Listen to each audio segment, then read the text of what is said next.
Good evening, everyone. I'd like to thank you all for joining us today. Before we get started, we're going to ask Councilman Hackman to lead us in prayer, and then please stand for the pledge.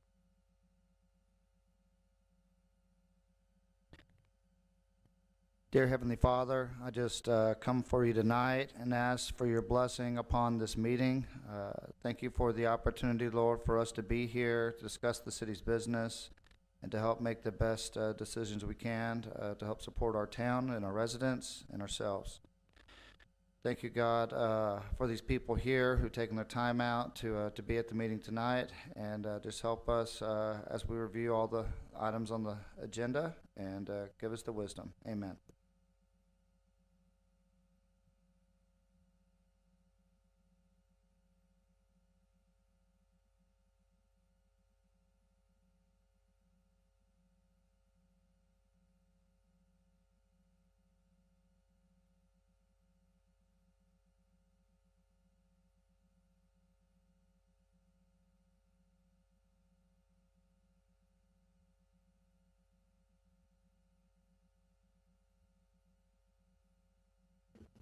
All right, we're going to go ahead and get started here.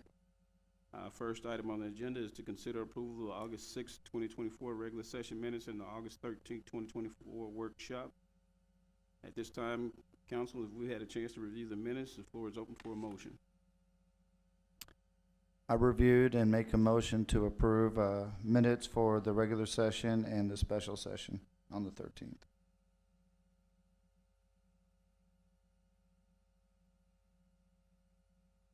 Yes, sir.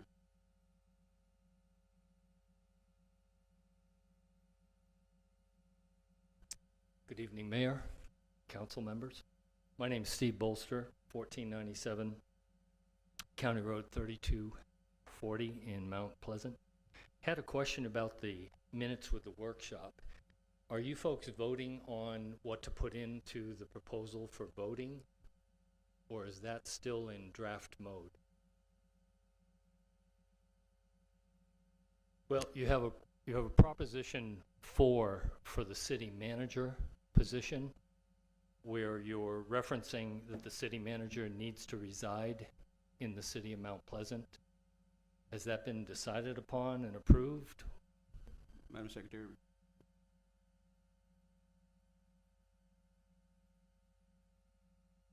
Yes, so that was voted on at our last meeting on the 13th. Okay, so it was voted that you are making the requirement for the city manager to reside in the city of Mount Pleasant. Is that correct? Yes, that is correct. Have you folks considered this ramification of really closing out having people being able to apply for the position? How limited you've made this, or you will make it with this?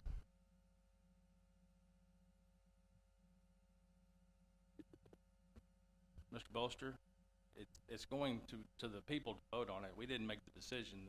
The people will vote for it, the voters. So if they vote that, that's how it's going to go. Yeah, the way that it's written in the draft, it's making it a requirement, and I'm wondering if the way that you have it worded locks it in to just being only in the city as the only choice. That's true. That's what we want. If you're going to be our city manager, you're going to live in our city, you're going to pay our taxes, you're going to drive on our streets, you're going to live the life that you're dictating for the citizens. That's what we want. So you realize that the pool of talent you're limiting heavily. Well, the pool are going to be moving here anyway, so they can move to town. That's what they're going to have to do. They have to live in our city to be here. So that's our decision. That's how we want it done. When you consider that, let's say somebody moving from out of this area here for the position. This is a rural community. You've got people that are considering moving out here, and I would guess that you would have somebody who would be considering wanting to live in a rural environment, maybe have a couple acres to be able to live here. And in that situation, that really doesn't exist very easily within the city of Mount Pleasant. You do realize that? Okay. I think that one of the problems you're going to have is you're going to have a repeat of what we just tried to fix. Thank you for your time. Thank you, Mr. Paul. So if I, just to clarify, make sure, so the council did vote, it was on the agenda for their last meeting to place a number of questions on the ballot. And so that will be coming before the voters in November, and that's one of the questions for the voters to take up as part of that ballot measure. So I just wanted to make sure everybody understood that's exactly what the city council did at the last meeting. Thank you. All right, thank you for that.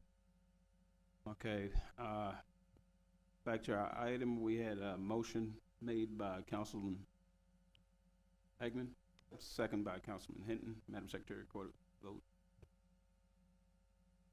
Aye. Aye. Vote is unanimous. We'll go ahead and close item 1 on the agenda. We'll now move on to item 2, which is our public comments. The City Council welcomes citizen participation and comments at all council meetings. Citizen comments are limited to 2 minutes out of respect for everyone's time. The council is not permitted to respond to your comments. The Texas Open Meetings Act requires that topics of discussion deliberation be posted on an agenda not less than 72 hours in advance of council meetings. If your comments relate to a topic that is on the agenda, the council will discuss the topic on the agenda at the time that the topic is discussed and deliberated. At this time, if we have anyone that would like to come up and speak, please do so and state your name.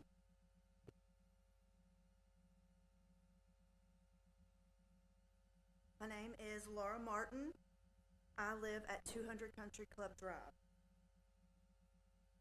On August the 7th this year, Richard Walker was training our Boykin Spaniel, Indy Girl, while he was taking out the trash. She was a hunting dog, and training requires on-leash and off-leash training. Richard took the trash to the road when Indy ran across the street into our neighbor's yard. Richard heard the vehicle coming quickly, and in an effort to save our pup, stepped 1 foot into the road with his hands up to signal the driver to slow down. Instead of hitting the brake or simply obeying the speed limit on Country Club Drive, the driver maintained their rate of speed, moving from Richard into the oncoming traffic lane and hit Indy, killing her. I will concede that a mistake was made on our part by not having Indy on a leash, but I will not concede to the recklessness of the driver speeding down my neighborhood street, who was traveling so fast that they had to back up 30 yards to where they hit her. This is an ongoing problem on our street. At any given moment, there are children on bicycles, joggers, and parents walking with their family. Daily, I can stand on my front porch and watch multiple vehicles speed down the street. Right now, it was just my dog. Next time, what if it's a resident of the community who was just going for an afternoon walk? After Indy's death, we did an experiment based on the speed limit. At 30 miles an hour from our first driveway to where Indy was struck, a 2500 Megacab Dodge pickup can stop 30 feet before the location where Indy was hit. Without a doubt, this was due to the car's speed and lack of driver attention. There is no other reasoning for the driver not being able to stop before she hit Indy. Forcing people to slow down with speed bumps must become the answer to this problem. If the city installs speed bumps, they will be forcing people coming and going from the clubhouse to at least slow down on this street. I urge the council to investigate this problem and consider installing speed bumps before any further injury or loss of life occurs. All right. Thank you. Thank you, ma'am. Yeah, anyone else at this time?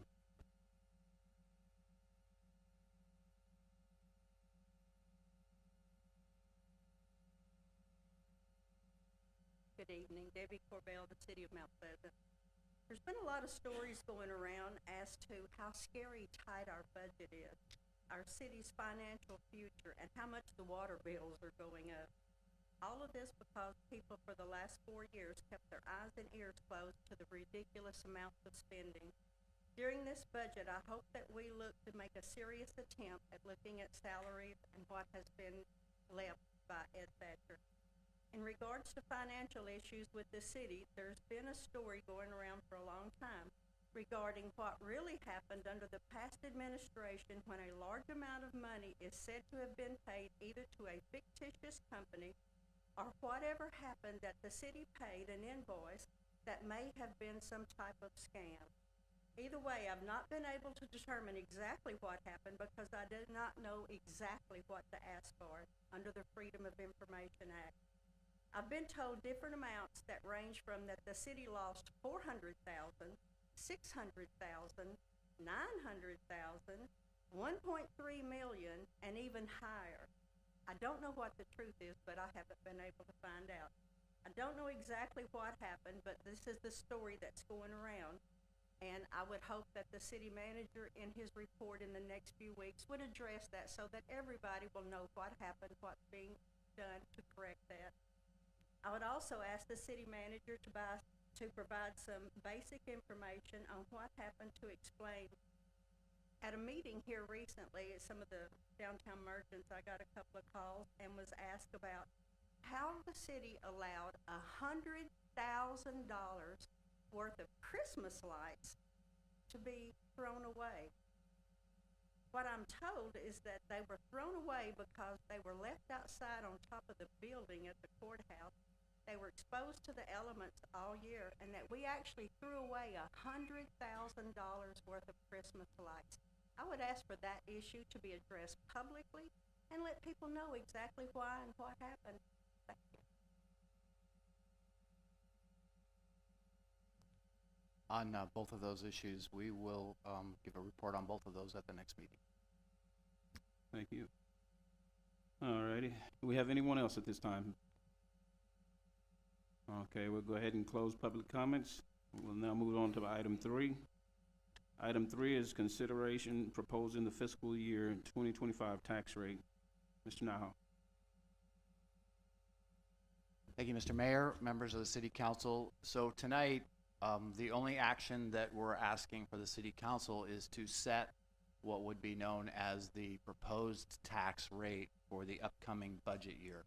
We have held the work session. I have created a proposed budget for you based on one of the voter approval number that you see up there.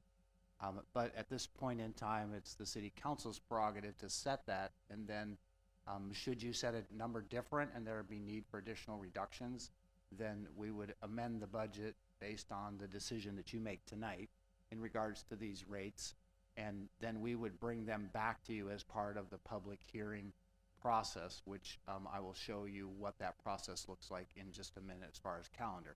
So I wanted to put this one up first. This is the one that you see in the package. So the 2025 proposed is basically the same as you see under voter approval. So column 1 to the left and the column 3 are the same. So what we proposed in the initial budget during the work session is the voter approved, which basically says you can move up on the O&M side about 3.5%. And so that's the number we used. The second column is no new revenue, and that is the one that says you would vote for this number. That would bring in no additional revenue for the operating side of the city's budget. And then there was conversation at the meeting from councils saying, and then afterwards I heard from several council members that they would not be supportive of an increased rate from what you have now. So we've added to this list what's called the 2024 adopted rate, the final column, which is 0.334783, and that is the current tax rate, that the property tax rate that the citizens or the homeowners, property owners pay in the city. So can we go to the next slide? So I wanted to put this slide up here. So first of all, in the blue is under the proposed budget revenue that we had as part of the work session. And that revenue generated $4.510940 million. Now, that's the number we put in the proposal. But since then, we've been in conversations and have been for most of the month. There's two valuation numbers that the tax assessor gives us. It's here is the tax valuation for new properties and all properties.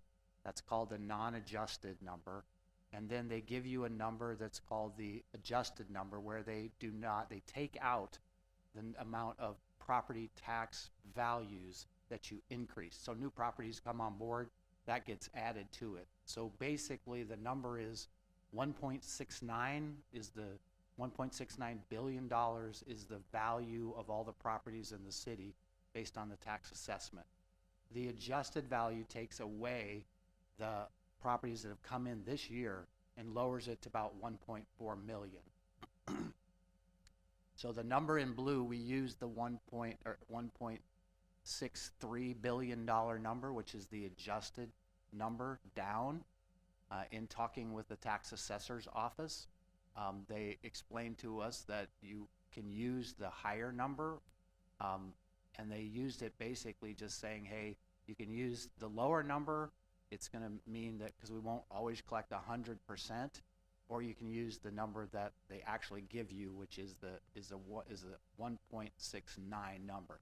And so now the second line where it says voter approved gray, that's 4.653 million. Again, that's the same formula on the voter approved that we used for the number in blue, but it used the entire assessed value, which is 1.69 billion versus 1.63.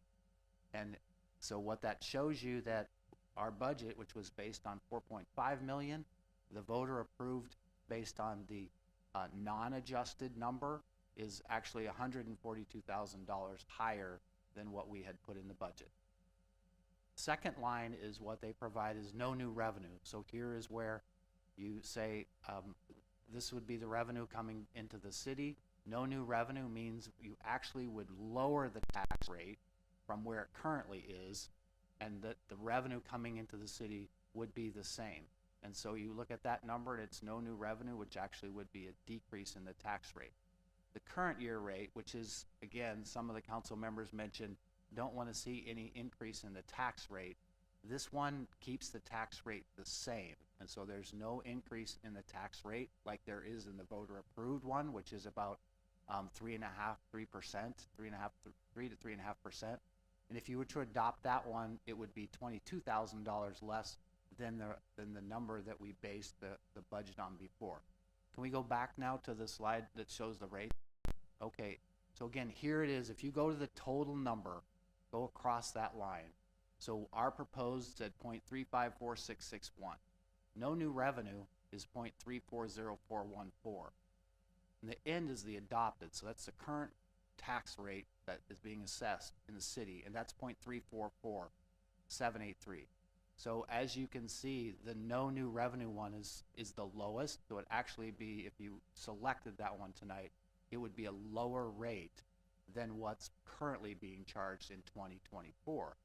If you take the proposed or the voter approved, it's 0.354651, and so you can see those increases.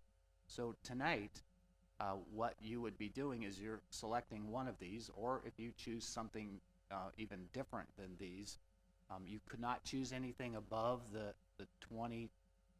voter approval, because you have to go to the voters for anything higher than that one. But you could certainly pick anything in between any of those. Those are basically the one the tax assessor provides us with the particular tax rates. You go to back to the next slide here. So again, just to show you kind of the impacts based on the budget that we went over with you in the work session. The impacts on no new is 101,000. The current, if you just keep the same rate, the impact to what we have done is 22,879 that we would need to reduce the budget. And so with that, council, I'm happy to answer any questions for you. I would say to you that in talking to you council members, you are very concerned about the fact that a lot of money has been spent. It has been audited and found on each audit the past couple years that expenditures are more than the revenues coming in. And so any of these three rates, I would say to you that the city and we will be able to go back and adjust our budgets and make any of the three of these work for you and bring you a balanced budget at the next meeting. So can you go back to the rates again? And so Mayor, Council, it's the City Council's decision now to select one of those 3 rates that are up there, and happy to answer any questions. Thank you. All right, thank you, Mr. Nowhoff. This time, floor is open.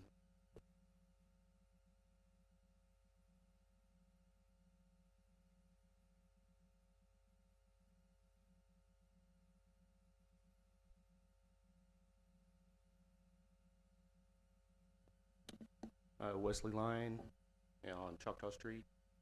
I mean, I think the taxes being raised are probably gonna be necessary because of what we're going through. And I don't know if y'all have anything to do with it, but I know that the tax assessors in like 3 years doubled the value of my house and my land illegally.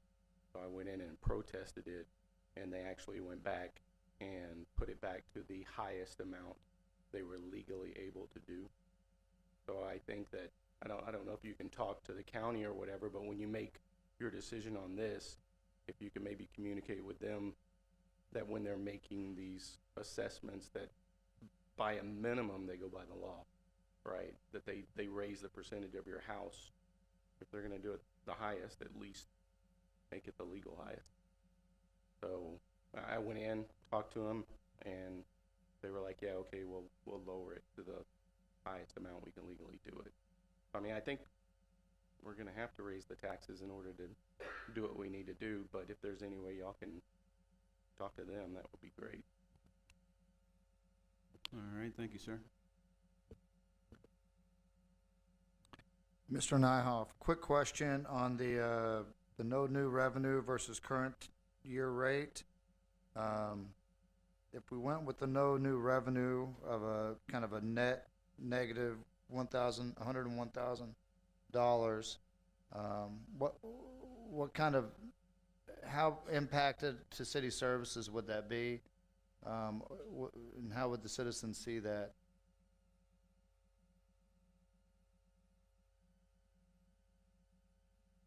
I promise to be just very honest and truthful. So the impact would not be significant, and I don't think that. Now let's talk. The 101 is after the reductions that we already made in the other one, which is about 13 positions that were left vacant. So the 101 would not have an impact that the citizens would find noticeable at all. All right, thank you. Any other questions or comments on this item? All right, I'll open the floor for a motion. Here, I'll make a motion to go ahead and, well, I guess the question is, Mayor, are we voting on 1, 2, or 3, or just since it's a yay or nay? You'll choose from the 3. All right, well, then I make a motion to vote on this proposed tax rate for the budget. All right, do we have a second? Could you be clear on what that is, please? I make a motion to vote for either the voter approved, the no new revenue, or current year rate. Yeah, we'll need one of them. You'll have to pick one. You make it. Yeah, you're making the motion. So I'll vote on the no new revenue tax rate. I second that. all right, we have a motion made by Councilman Heckman, second by Councilman Hint. Madam Secretary, record a vote for this item. Aye. Aye.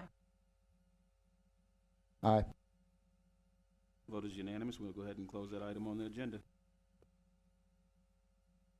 Our next item, which is item 4, is a consider pay request number 4 from SPI and number 5 from C. Mahler and Associates Incorporated for work on downtown revitalization project. Laney?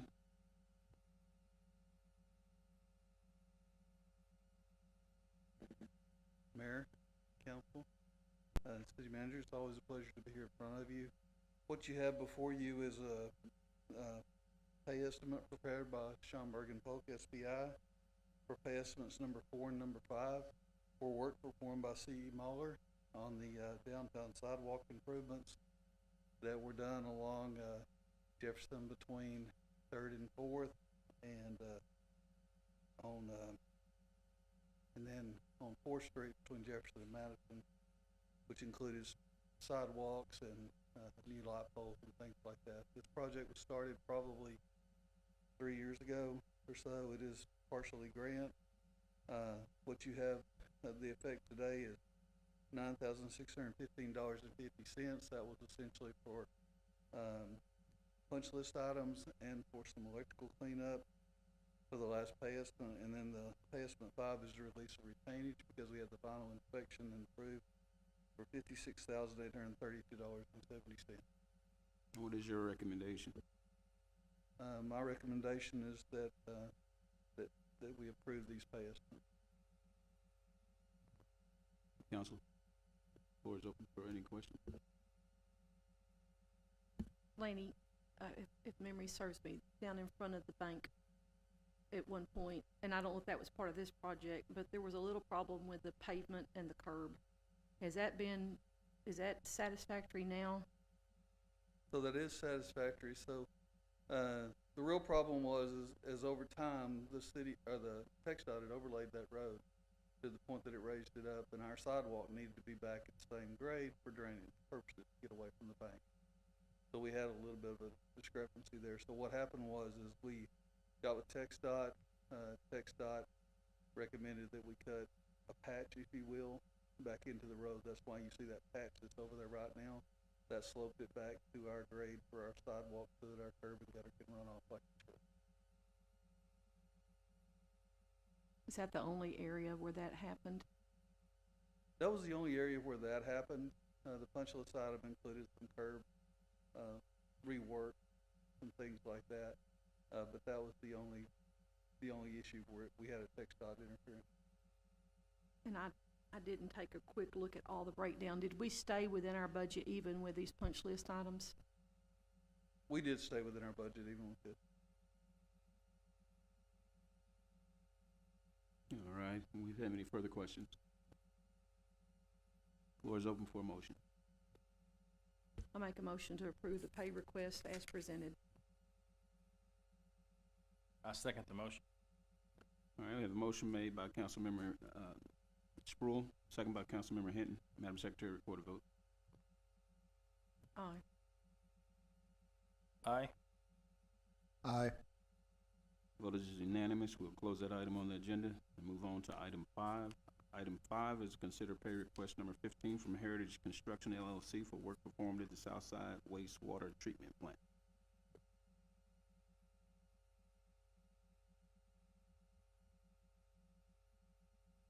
Mayor and Council, this is for, pay request number 15 for Heritage for construction work at the wastewater plant. It's just on various, things that we've done at the wastewater plant that we've been working on. We do have a few pictures we'll show later.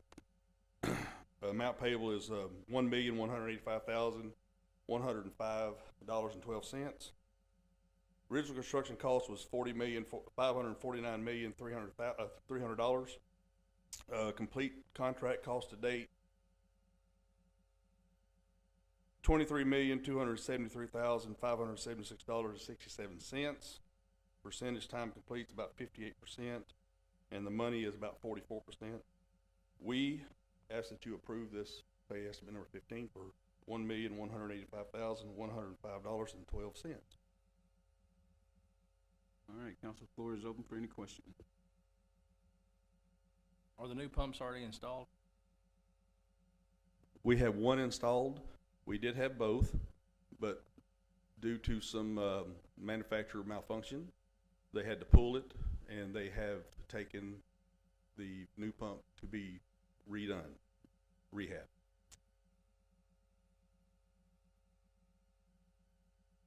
Quick question, how's that impacting our current situation on the existing water plant? Or were these the same pumps we had to swap over?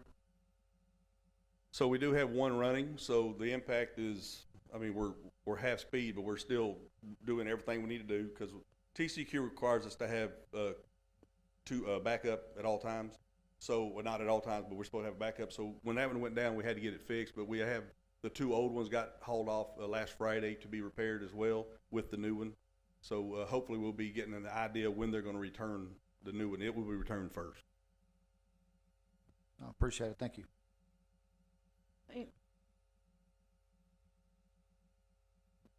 Councilman Sproul? So we have the one working, do we have a backup in place? So what we've done is we have a pump manufacturing company on standby that we will be able to get one within about 4 to 5 hours, 6 hours at the most. So we have a plan in place. I know you're kind of in the halfway mark, not so much on the money, it's 45%. Is there any indication if this is still gonna come in on budget or if maybe a little under budget possibly?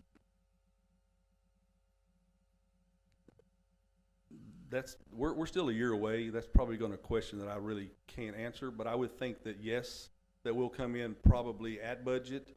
But I do want to say that the next item is going to make a little bit of a difference, and I will explain at that one. All right. We don't have any further questions. We go ahead and open the floor. You're gonna, oh, you had, I thought you had them later. Okay, go ahead. No, go ahead.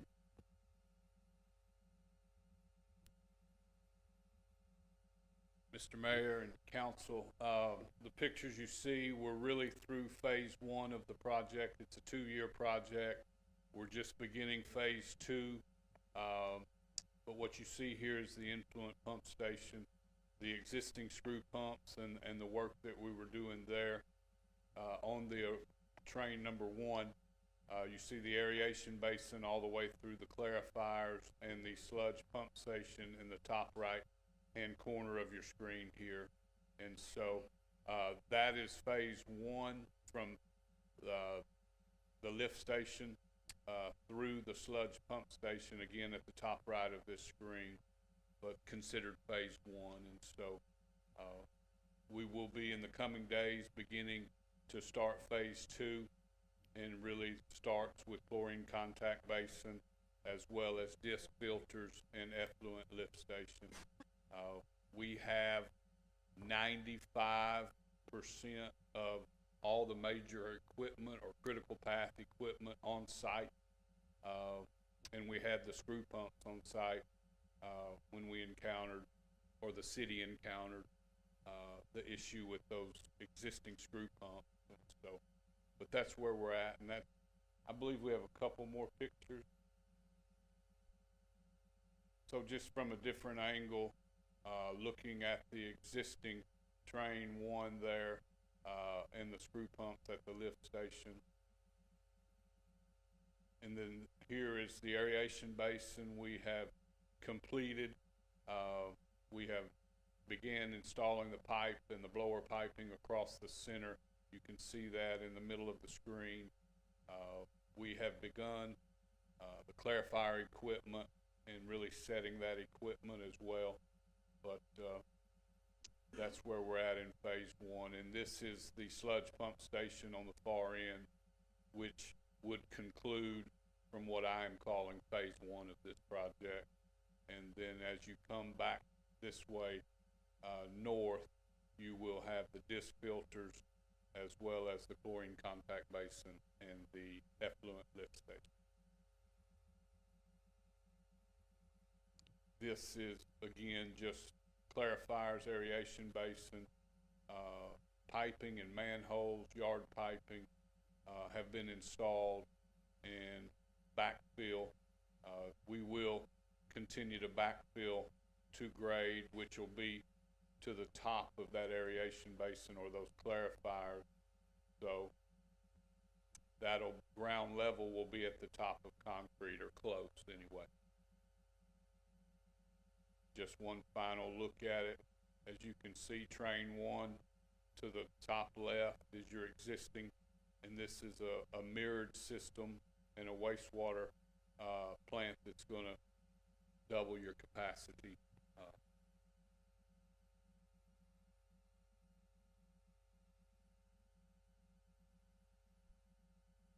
So thank you for having me, and if you have any questions, I'll be more than happy to. All right, council, floor is open for any questions. How is how is the people that live out and have properties that surround this project, has there been any issues to speak of, with issues, complaints, or anything of that nature? No, ma'am. We have encountered some cows on site at times and worked through those issues, but we've had no issues with any landowners or homeowners. And in this business a long time, that's rare. I would think so. Thank you for that update. Okay, we have any further questions before I open the floor for motion? All right, floor is open. I make a motion that we make the pay request for $1,185,105. I'll second that motion. A motion made by Councilmember Hinton, second by Councilmember Hegman. Madam Secretary, record a vote, please. Aye. Aye. Aye. Vote is unanimous. All right, we'll go ahead and close item 5. And we'll open up item 6. You ready, Ann? All right. Consider change order number 1 for the wastewater treatment plant improvements. Mr. Razor, can we just put that last picture back up? It's got the 2 screw pumps on it.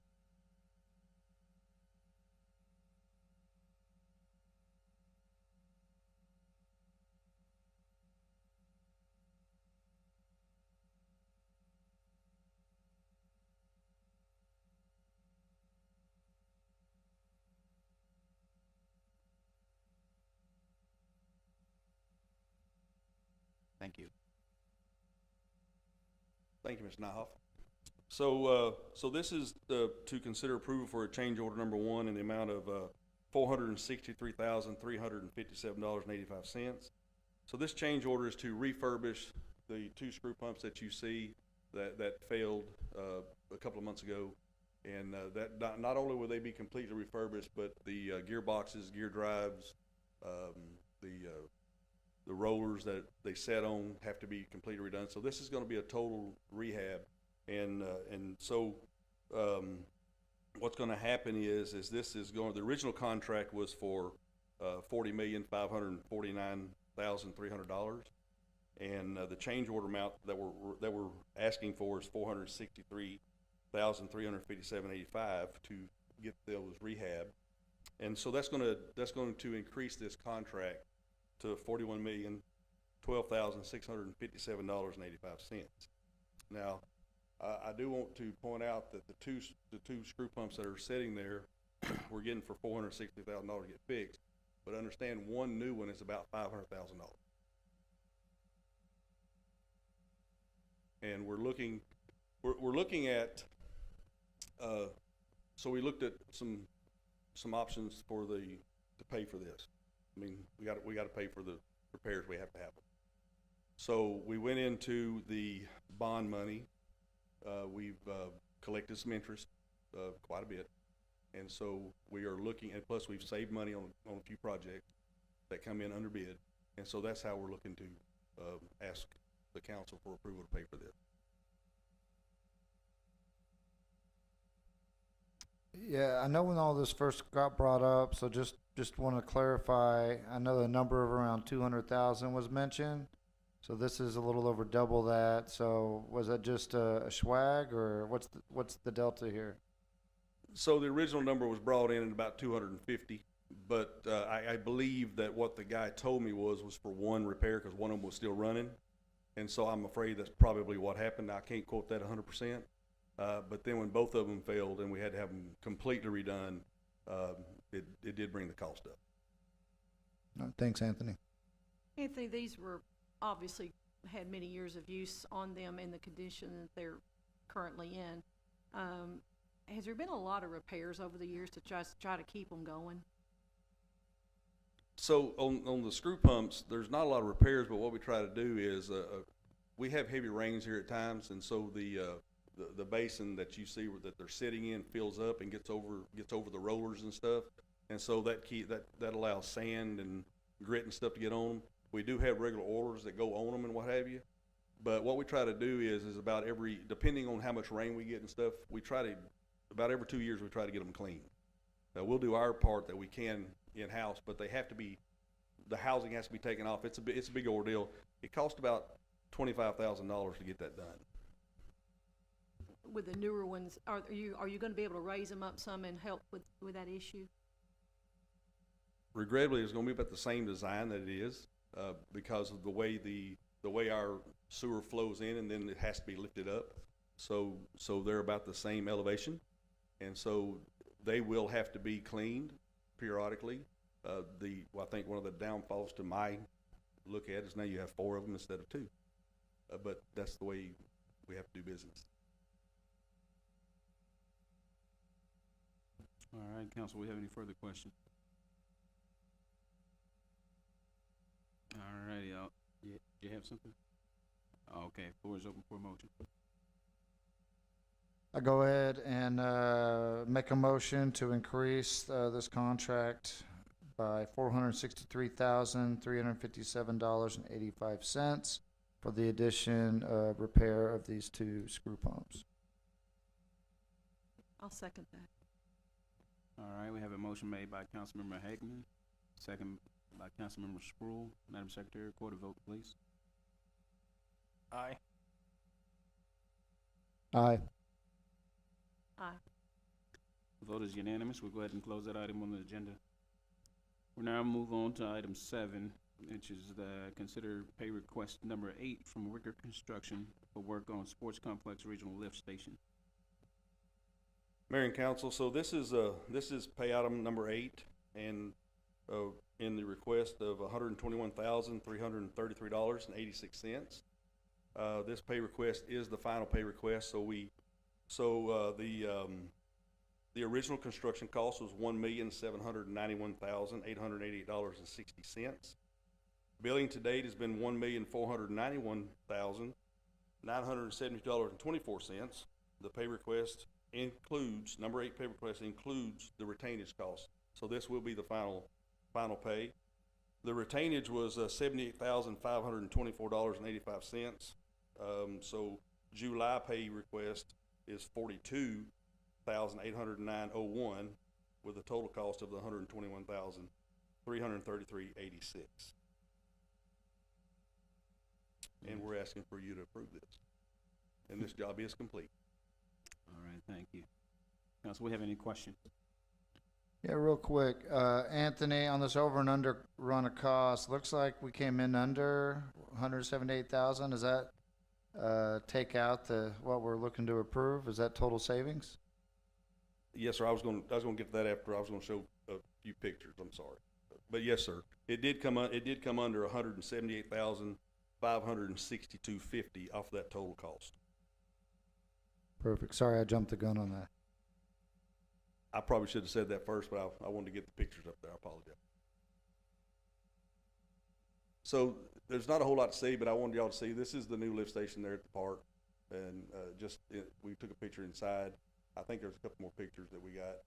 There's the fence outside, keep people out. That's part of the requirement.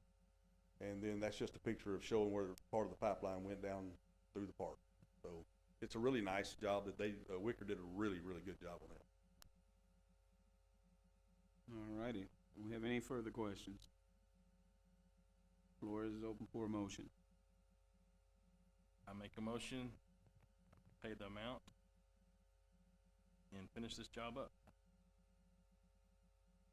May I have a second? I will second that.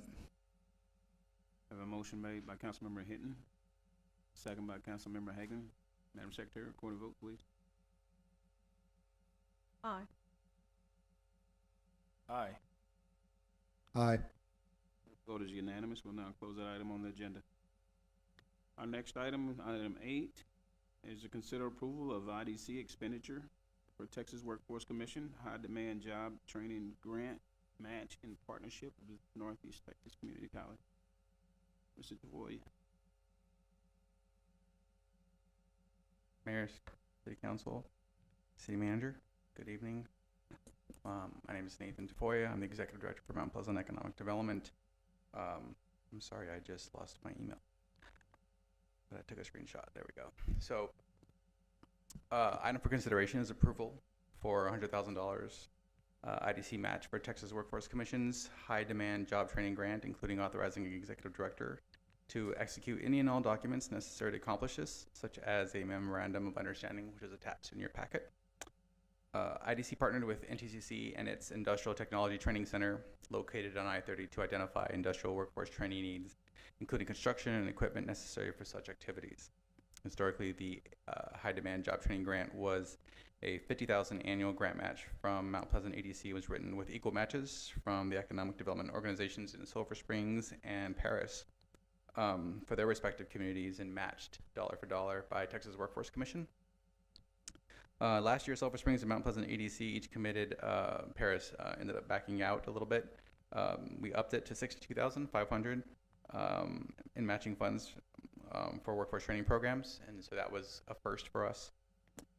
In 2024, Texas Workforce announced a larger cap for rural communities, so Mount Pleasant Economic Development has committed $100,000 for a $200,000 potential net benefit to the community. The MPDC Board of Directors unanimously approved the expenditure at its May 16th board meeting. We recommend City Council's approval of this expenditure, and I'm joined today by Dr. Rose and Dr. Kevin Rose from NTCC, and also Jimmy Smith, who is the workforce developer there as well, and then also Ermin Hensel, the EDC board president. Wanted to make that known. So if there's a few questions there, but one of the things I wanted to make the council aware of, just this came up yesterday. We had U.S. Congressman Nathaniel Moran was in town, and we gave him a tour of one of our industrial facilities, but then also there was a workforce and education and economic development tying together agenda, kind of a program put together at NTCC actually. So I'm seeing these guys a few times this week, and one of the things that we ended up talking about and explaining to the crowd there was how this specific grant actually came about. So this will be, we almost do this annually. We have a really good grant acceptance rate. But this came from talking to an industrial group in town, and last year we made purchases, kind of an initial purchase for some of the equipment. But as some of you may know, a lot of our companies are going to automation to supplement some of the laborious and heavy use components of their operations.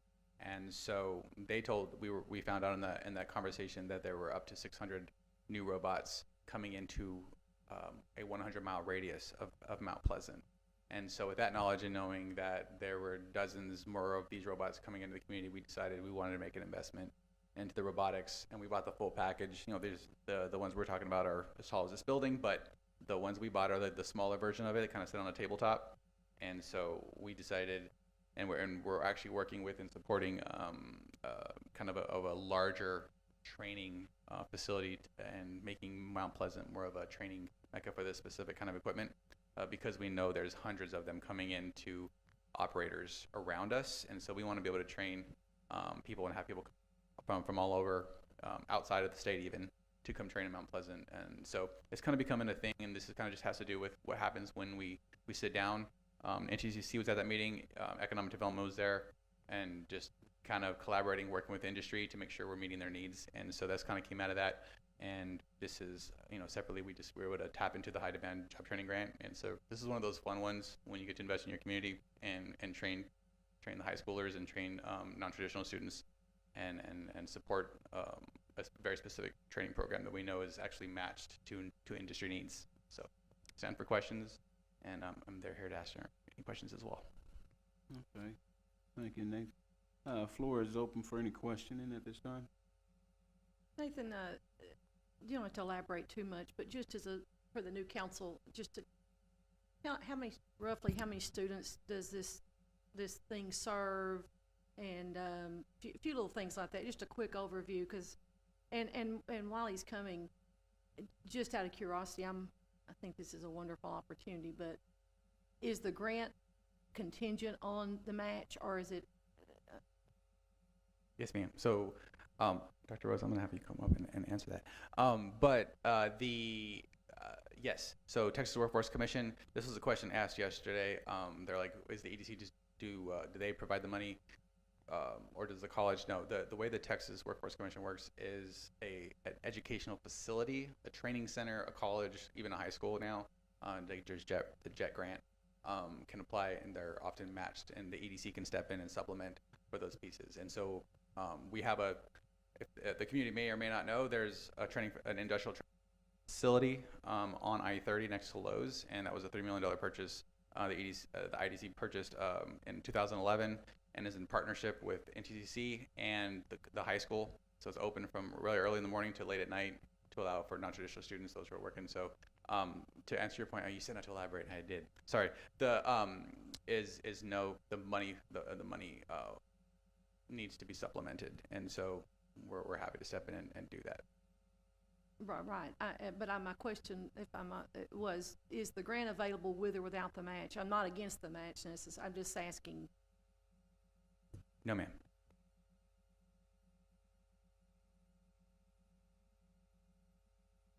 I'd like to hear from Dr. Rose. How are you? I'm well, ma'am. Mayor and council, specifically Councilwoman Spruill, specific questions, and I'll keep it at a high level, as Mr. Tafoya has already noted, that with our Industrial Technology Training Center that is located on the corridor of Interstate 30, we do serve high school students, we serve traditional college students, and we also serve non-traditional college students.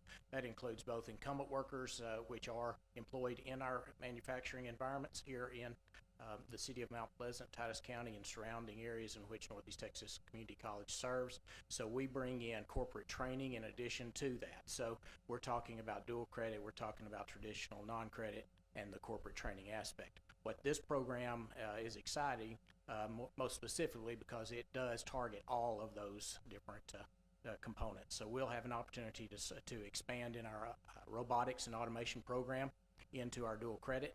But it'll also allow us to serve students who've just graduated and are entering into college and to the workforce programs at Northeast to go into robotics and really grow our robotics and automation program there.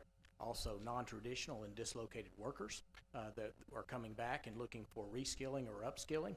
And then the last component back to that as well, and that is that we do contract training with our industry, business industry. So this is a program that will allow us to expand the capacity that we already have. We do have a robotics and automation program that is based upon the advice and advisory of our business industries in our community. But this is, as Mr. Tafoya says, is just an expansion of that, which will allow us to purchase specific robots and training materials that will train individuals to go directly into our manufacturing sector here in our community. Thank you. It's very exciting. Thank you very much. All right, thank you. I just have a follow-up question. But council member, I thought that was just a great question. So do you have any idea, like, number of students or number of people that actually go through your facility, for instance, in a year's time? Sure. Thank you for that question, City Manager. So in general, historic trends are around 200 individuals that go through the Industrial Technology Training Center annually. Those individuals are taking different courses, and it's interesting.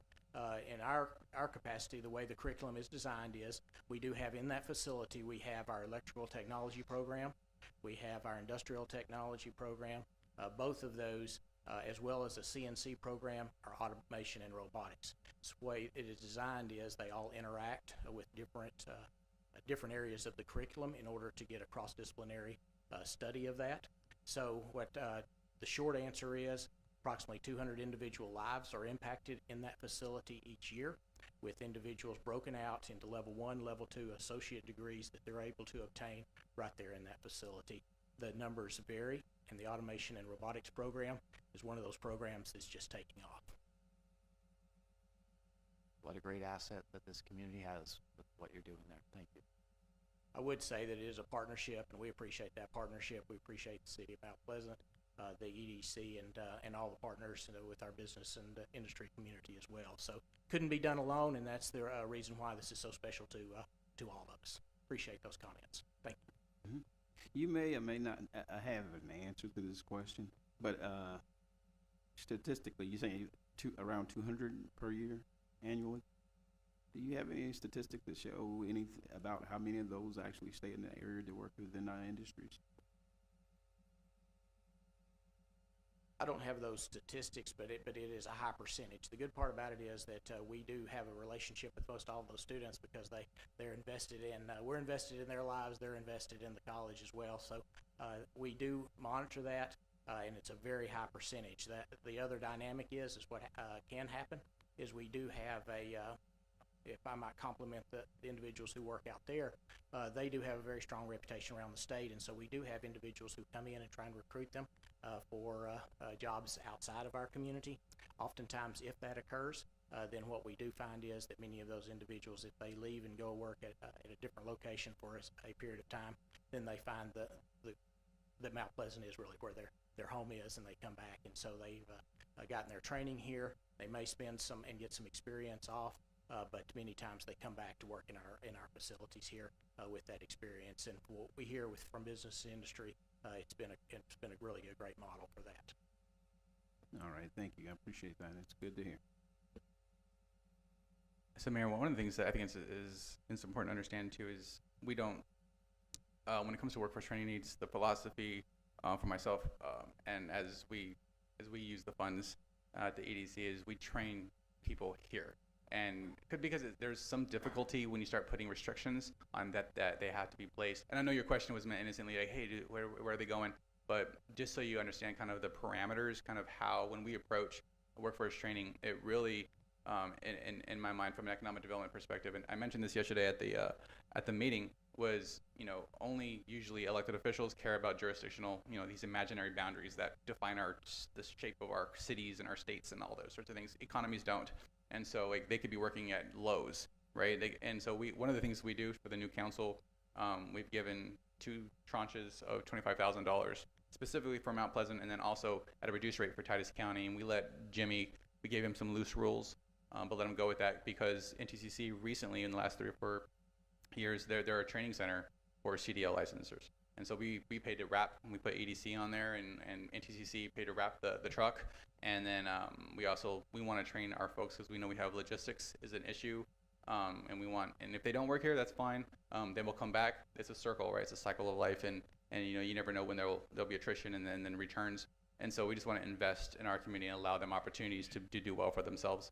And whenever you train people to have that skill set, we just think it's always one of those, kind of you reap what you sow. You plant that seed, and whenever you reap that harvest, the matter is that you will reap it, and that's what we want to do when we invest in the community. Last thing I'll say is last year, just from a territorial standpoint, we really value our partnership with NTCC. I can call Jimmy, Dr. Rose, I can call these guys, and I don't know if you know Kevin Frost at the training center itself. The guy always has a smile on his face.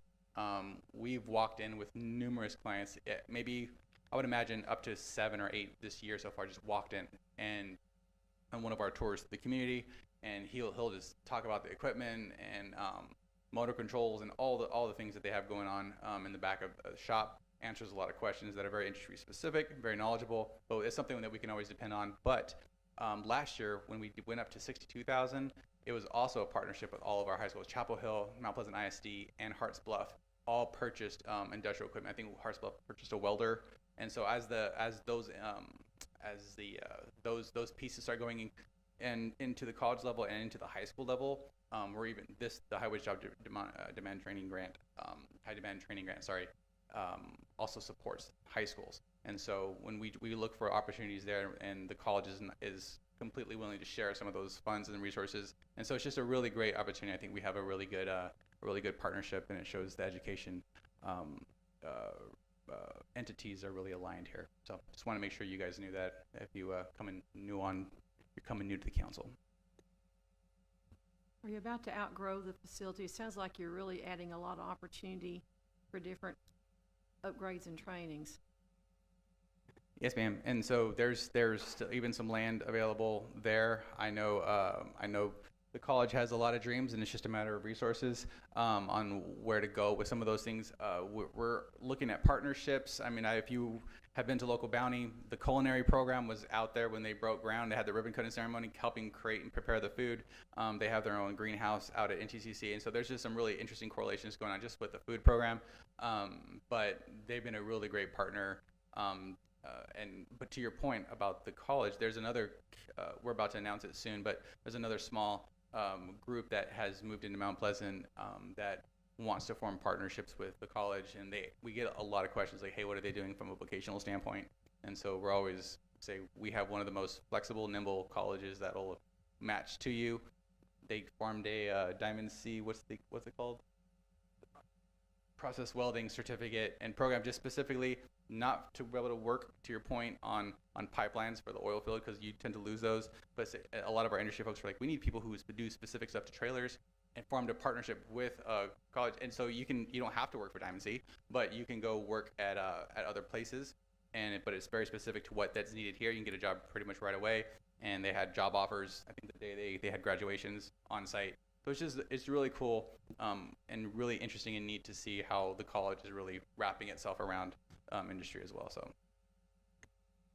All right, well, that certainly answered my question, especially when it comes to job placement programs and whatnot. I have no doubt NTC is a marvelous school. I went there, I enjoyed it. A lot of good things with the partnership. So I certainly appreciate everything that you guys do. We have any further questions? All right, I'll open the floor for a motion. I'll make a motion that we approve the 100,000 match for the Texas Workforce Commission for the high demand training grant. I'll second. All right, we have a motion made by Councilmember Hinton, second by Councilmember Sproul. Madam Secretary, record a vote, please. Aye. Aye. Aye. Vote is unanimous. Thank you, Mr. Tafoya. We appreciate you. Thank you guys for coming out. Doc, we'll go ahead and close that item on the agenda and now move on to item 9.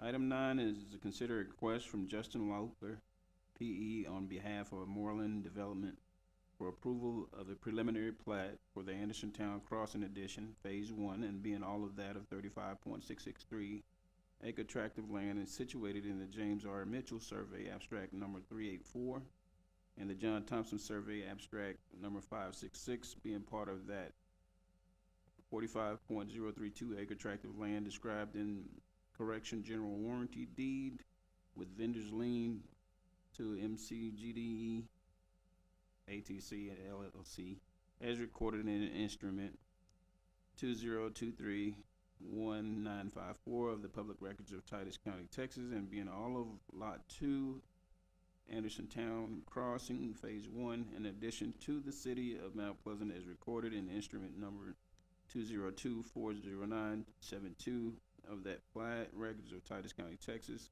city of Mount Pleasant, Texas, and generally located north of Tankersley Road, east of County Road 2010, and west of US Highway 271. Lynn. Good evening, Mayor and Council. That was a mouthful, but it is a complicated development. So Council's probably more familiar than I am, actually, with Andersontown Crossing, since I've only been here for several weeks. This is the first preliminary plat to come through on that rather extensive PD that was approved I guess last year. This is 35.66 acres, and it is proposed for 190 apartments and mixed retail. It did go to P&Z on August the 13th. This is a kind of a depiction of the properties. As you can see, it encompasses a number of other properties that were part of the overall description. One of the reasons why it was so complicated for you to read. And it borders Interstate 30 and is adjacent to Tankersley Lake. The preliminary plat also appears complicated, but it's because of the size and the match lines. It's on 3 different sheets, is why it's presented this way. but overall, you could see that there's quite, a fair amount of activity on that property. As the plan development, it was, came through as an overall view with the intention of the preliminary plats moving forward under the ownership as the developments were, carved out. There is water available to this. There will be, roads constructed within this, and the wastewater line is also to be extended. It is proposed and likely that the entire process, for this, including, the civil construction plans and the site plan approval that will be needed on it, as well as the construction itself and the final plat, and, will go forward before the sewer line is in place. However, they do plan to pump and haul on that site. It meets all of the requirements, within our code for preliminary plat. The Planning and Zoning Commission, at their last meeting, voted 3-0 to recommend approval of staff's recommendation. And if there are any questions, I'll be happy to answer. Maybe, I'll try. Okay, thank you. Council, we have any questions at this time? Is that planned development, as it was approved some time ago, is that planned development still in place? Yes, ma'am, that is the zoning, which is kind of an overlay, and it is a document. It's pretty extensive. I think it's like 80 pages or something. It has all of the requirements that have to be met for the development that'll have to be shown on the site plan that comes through for landscaping and lighting and walkways and all of those requirements that y'all or this board did approve previously. They will all be reviewed and considered when that comes through. Do you anticipate them needing or wanting to come between now and when that happens to ask for any changes or amendments or anything about the plan development itself, to change standards, to change parameters, whatever that would entail? Do you anticipate them needing or wanting to try to do any of that? Because I'm so new, I really can't speak to that in, I guess, a workable way. However, that would be part of a plan development case that would need to come forward back through the process, because it would be an amendment to that document, and it would be the same as amending the zoning. So I don't anticipate it, merely because I'm not familiar with the site plan. It hasn't come in yet. All of those documents haven't been reviewed yet. But if they are required to do so, or they ask, then yes, ma'am, it would come forward to be reviewed. But then it would go back to P&Z and back to the council to approve, if necessary, those requested changes. Yes, ma'am. We have any further questions? Yeah, I was looking at the actual site plans, or at least these plans here that you have as part of the pamphlet. Any concern with the easements? I'm seeing a few easements for pipelines and things like that. Are those existing or future easements, or are you aware? All of the portions inside the plat are all new, and they're, that this is a preliminary overview. It allows for continuity of the development. We have had an application moving forward from an adjacent property, and they have to coordinate all of those development pieces between sites, and so this is preliminary document, so it would definitely have to be shown through the construction plans. The engineered construction plans will have to be approved also, and all of that has not come forward and gone through review yet. This is conditional, preliminary on that happening in the future. Understand. Specifically to the easement, you don't have to answer now, but there was one I just see noted a few spots about Arkansas, Louisiana Pipeline Company easement. So just is running through the land, so I just didn't know if that was an existing pipeline, or is that for future use if we're considering building apartments on her or whatever? So I was asking. To my understanding, because I'm only been here several weeks, but it would not be, appropriate to have an apartment building on top of an existing, gas line or pipeline, to my knowledge. Again, I haven't seen the engineering on it. That's fair. Just, I noticed it on the plans as an easement, so just curious if you knew anything about it. We can wait till the next step and see how that goes. Thank you. I wasn't here for this initial submittal. I'm just taking the case forward that David took to P&Z. All good. I wasn't trying to put you in the hot seat there. Just curious. Carrie, doesn't that sound like the old refinery pipeline out of Talco? No, if it's Arkansas, Louisiana, that's an existing gas line. And it runs, it runs out that way. I've had several dealings with that through the years. But if that's the title and that's the easement, that should be just an existing. I see a big pipeline there for easement but all that'll be on the plat. I mean, when it comes out, it'll be referenced on the plat. But that should be an existing, just already been there for 50 years, probably 60 years. Okay. Any further questions? Floor is open for a motion. I make a motion to approve this preliminary plat for the Anderson Crossing. I second the motion. Have a motion made by Councilmember Hagman, second by Councilmember Hinton. Madam Secretary, report a vote, please.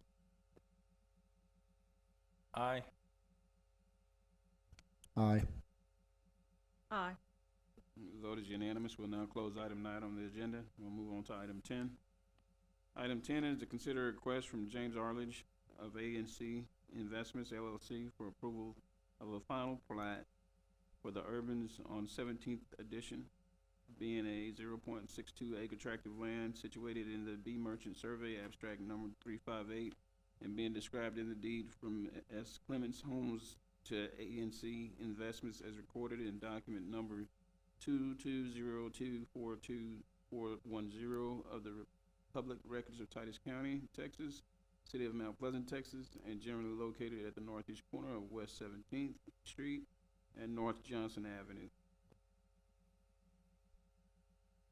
This is a final plat for another PD that came through last year.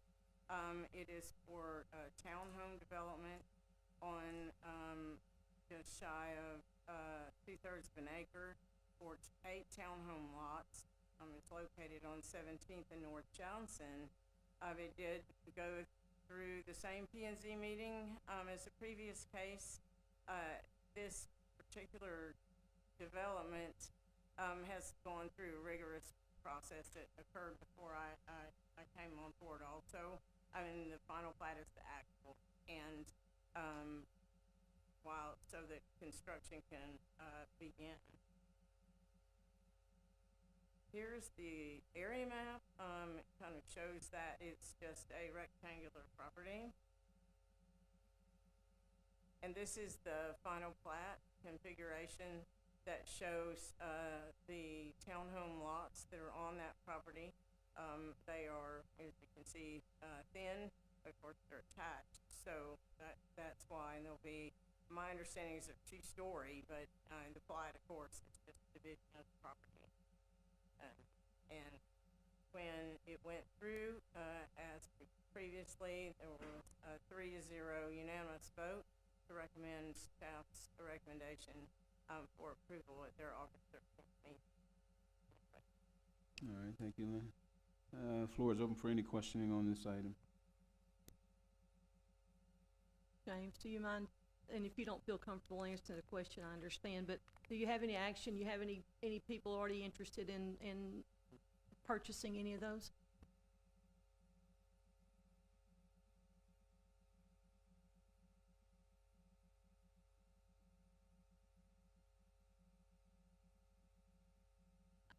I think it's gonna be a real asset to the neighborhood. I wish you all the best. I'm excited to see this, and hopefully it'll give way to some future type of, we need some of that kind of stuff, in my opinion.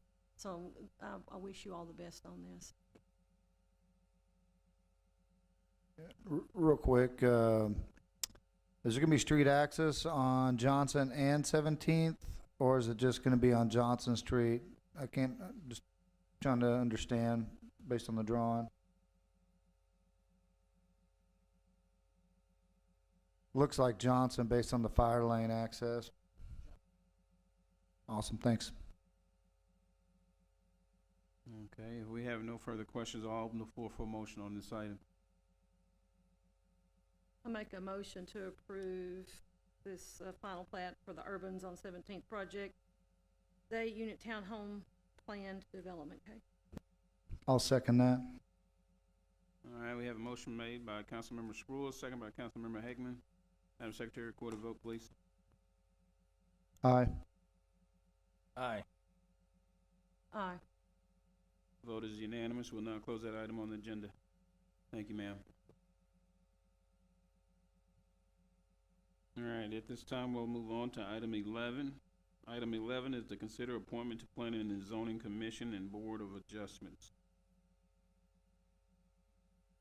Thank you, Mayor, members of City Council. And I wanted to say thank you, Lynn. I went over to her office today to say, are you ready for this after being here 2 weeks? And she said yes. And you know, there's a lot of work that happens in these plan processes that actually before anything gets built. And so thank you for stepping in there, and look forward to seeing you up here more informed each time you come up here, because you'll be a much bigger part of the process. And I want to say about the townhomes too, I just saw a number. I'm looking at a report about vacancy rates as far as apartments and those kind of dwelling units, and the vacancy, I should say, the rates of vacancy are in the 5%, 3%, and so the need for housing like townhomes, more affordable housing, and these higher density, like you said, council member, I think are very important to get that mix in. So best wishes in really moving that forward. So on this particular position, we've had it listed for quite some time, the Board of Adjustments. We've actually presented something to you a couple months ago, or a month and a half ago, and we have not had anybody submit their name for this, and we do have to have a Board of Adjustments meeting. And so I would suggest to City Council that if one of the members here on City Council would be willing to temporarily be appointed until we can seat someone from the community into that position, at least the board can move forward on the appeal process for the September meeting. And I think it's September, Candace, do you know the date? September 12th? Okay, September 12th. So that would be my suggestion or recommendation for council to consider tonight, unless you have someone in mind that you may have talked to. And then I would just ask everybody, encourage everybody, if you have any idea of somebody who's willing to serve, and we'll see if we can't go out and start recruiting. We do need to fill this position. Just for clarity, you're calling it the Board of Adjustments, and does our P and Z board still double as our Board of Adjustments? And we just today a new opportunity, a new name. It's a really seasoned real estate person that has indicated to me it's a female that she'd be willing to serve on this board. So, but tonight's not the night to make the recommendation because it's not an action item, correct? That's correct. I think we have a good person that's available and ready to serve. So, whenever it's appropriate, we'll discuss that. Yeah, just so you are considering appointment of this position. So if that's something you would think about, whoever this person is, to do that tonight, or again, you can, I would suggest one of you perhaps take it and for the next meeting in September, be the temporary member, and then we can present this name formally at the next meeting and appoint them. All right, that sounds like a plan. Council, at this time, do we have anyone that sits on the council that would like to sit on this board, or someone that wants to be nominated, that wants to nominate one or the other? My wagon is full. I could do one meeting if that's what it takes to, if we already have someone there, I can sit in for the time being. I second Hageman. Sounds great. Okay. I make a motion that we, get Councilman Hageman to fill in this temporary for this meeting. I second that. All right. We have a motion made by Councilmember Sproul, second by Councilmember Hinton. Madam Secretary, record a vote. Aye. Aye. Aye.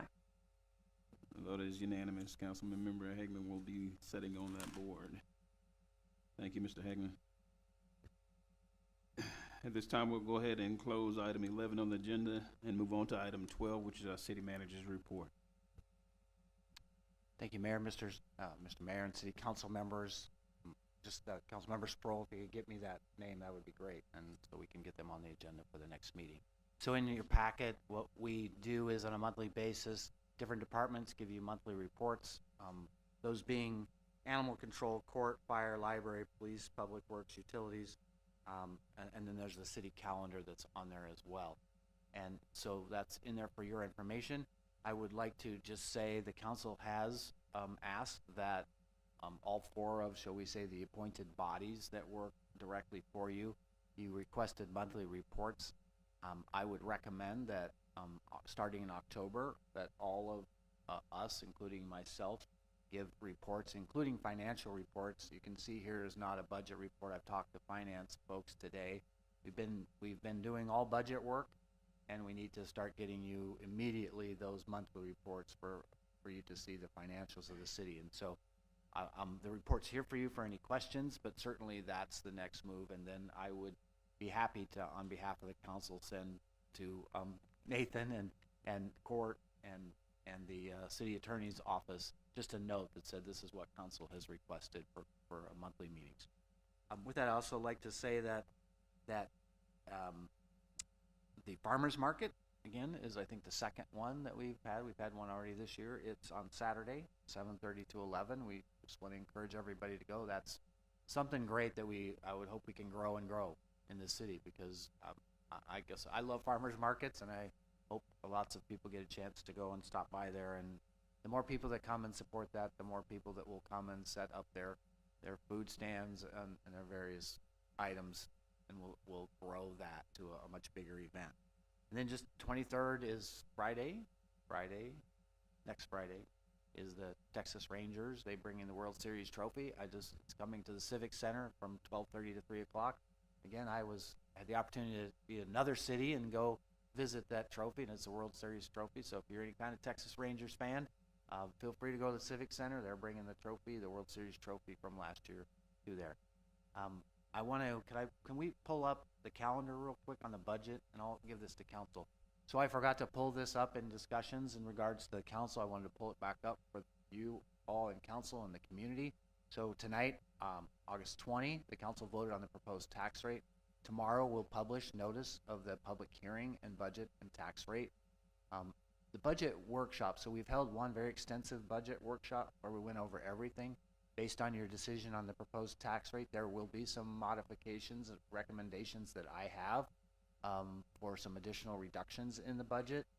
And so we can, as a council, set a special meeting for the 27th, or we could just bring them on September 3 to the first public hearing on the budget and vote on the budget. Our intent would be is that we hold the public hearing, and if council's comfortable at that first meeting, that you would actually could vote on that budget, but the actual date that you will be needing to vote on the budget and vote to adopt tax rate and ratify the rate is on September 17th. So I wanted to let you see that. At this point in time, I don't foresee a large number of changes from the budget that you already have seen presented to you, but there will be several of them recommended.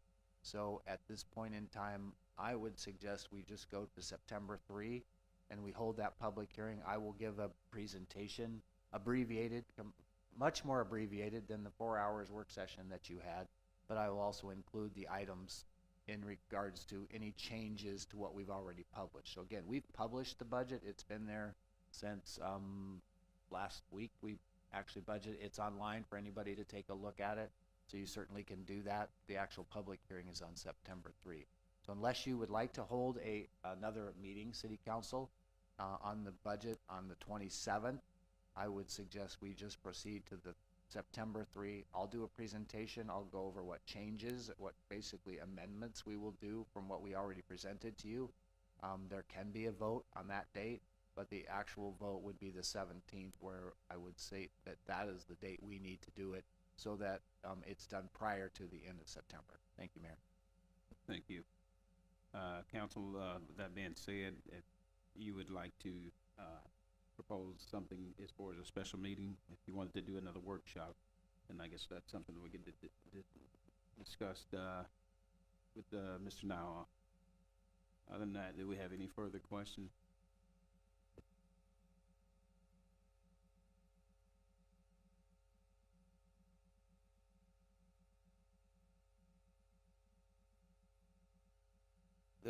Your question was about the public comment. It is done at the beginning of the meeting. Okay, was it something that you needed to? I mean, I can allow it if it's, but I need you to be able to come up to the.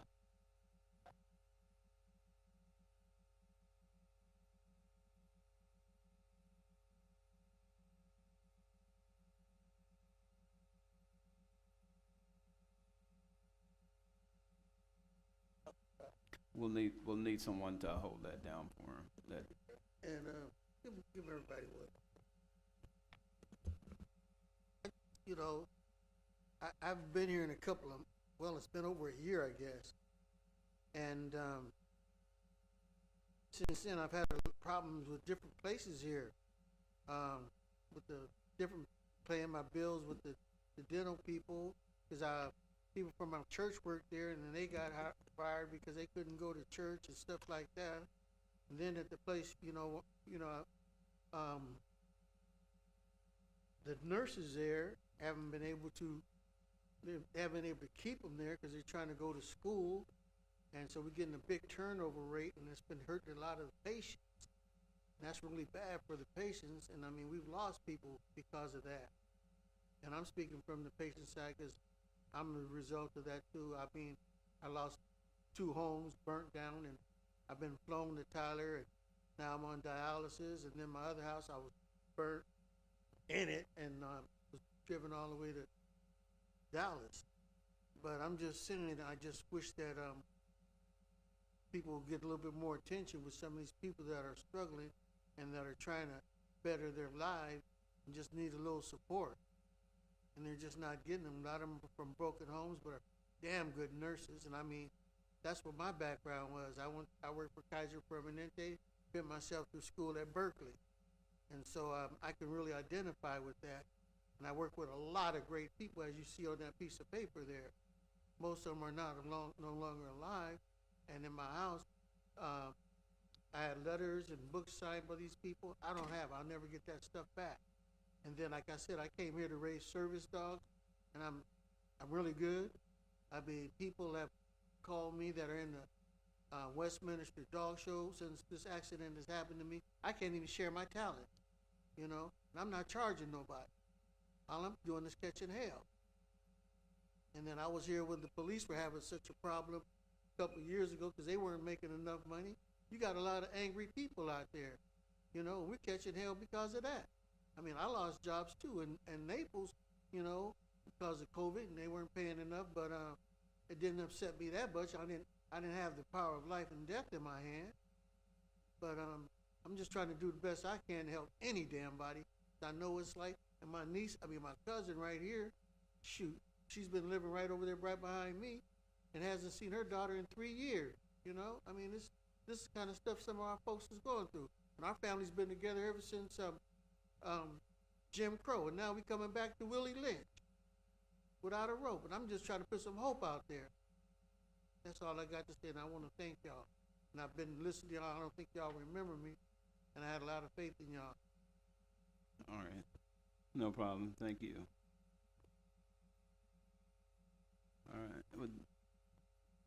At this time, we've finished the, city manager's report, and we'll go ahead and open up a motion to close, to adjourn for the day.